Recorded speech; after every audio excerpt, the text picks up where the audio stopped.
Back in late March, an EF3 tornado tore through Crawford County. That storm produced winds up to 155 miles per hour.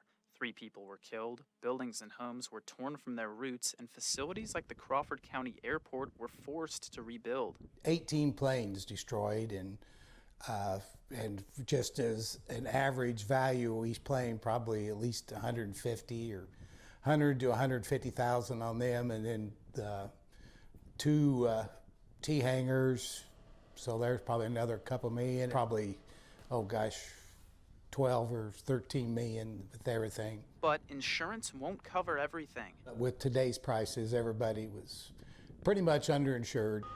Crews have been working since early May to rebuild the facility. Hunt says the construction of the T-hangar behind me will be done in a couple of weeks, while the rest of the airport could take a couple of years. Hopefully we'll have the T-hangars done here, here in the next week or two, and then they're going to move directly from there to start our 100 by 100 maintenance facility. As far as the lobby new terminal building, we are seeking funds from our representatives and trying to get grants so we can get started on it. Probably within the next 2 years, we should see some activity on it. Hunt says to prepare for the next disaster, changes are being made to the infrastructure. The new buildings, they're a lot more strict, and we've got them rated for 130-mile-an-hour winds this time. In Robinson, I'm Harrison Belsanti for WEIU News Watch.